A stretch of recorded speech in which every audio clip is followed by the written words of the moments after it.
이렇게 일본에서 예술적 재능을 뽐내면서 이름을 날리던 나혜석이 또 한 번 학업을 중단할 위기가 생깁니다.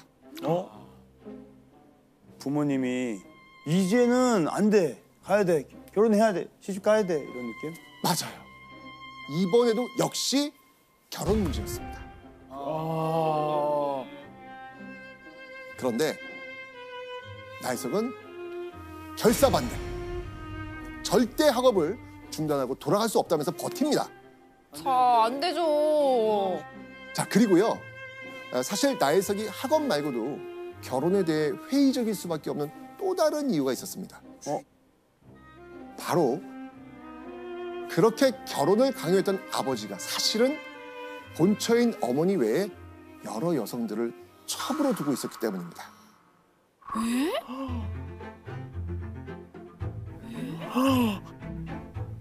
심지어 그 첩들 중에는요, 나혜석보다 딱 한 살 많은 기생 출신의 어린 첩까지 있었습니다.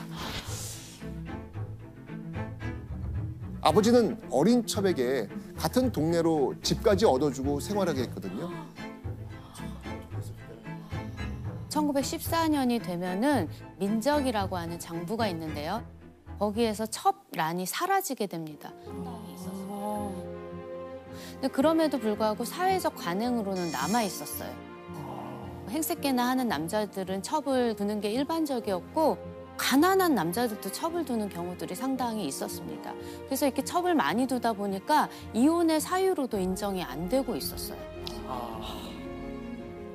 시집을 가야 한다는 이유로는 절대 조선으로 돌아갈 수 없다며 버티는 나혜석. 그런데 아버지도 이번엔 강경했습니다. 학비 보내지 않겠다라고 통보를 합니다.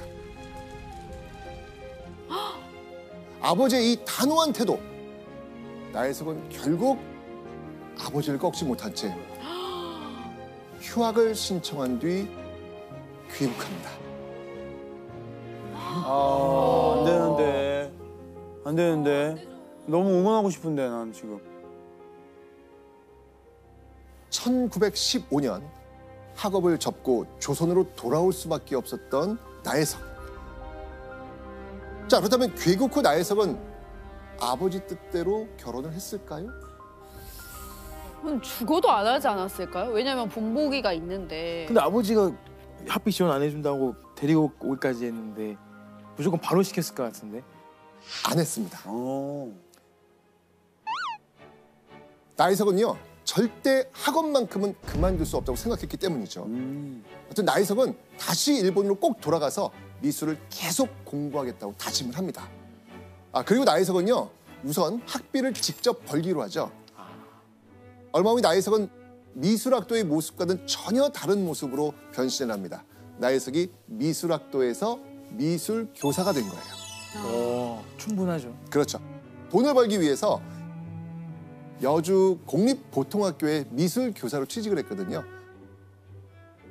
나혜석은 이곳에서 교사로 열심히 일하면서 우선 돈을 모으기로 합니다.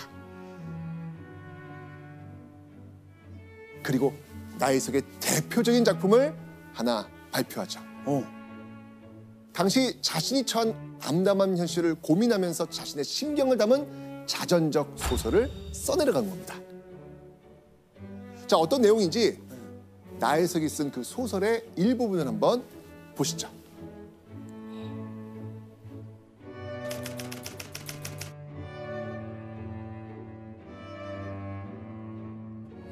경희도 사람이다. 그 다음에는 여자다. 그러면 여자라는 것보다 먼저 사람이다.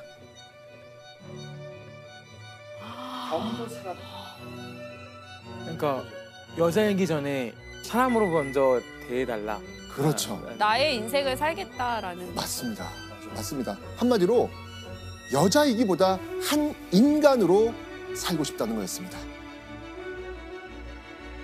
당시에는 사실 여자들이 뭐 배워봐야 가정으로 돌아가서 어머니나 아내가 될 텐데 무슨 교육이 필요해, 직업이 뭐가 필요해 이런 생각들을 하고 있었던 거죠. 그래서 여성들한테 강요되는 그런 전형적인 삶에 대해 굉장히 비판적인 시각을 가지고 있었기 때문에 그것을 글로써 표현하고 싶었던 거죠. 굉장한 용기가 필요한 일이었다고 생각됩니다. 여성의 직업적 능력을 인정해주지 않던 조선사회가 너무나 갑갑했던 나혜석. 직접 쓴 소설을 통해 당시 보수적인 조선사회에 파격적인 메시지를 던진 겁니다.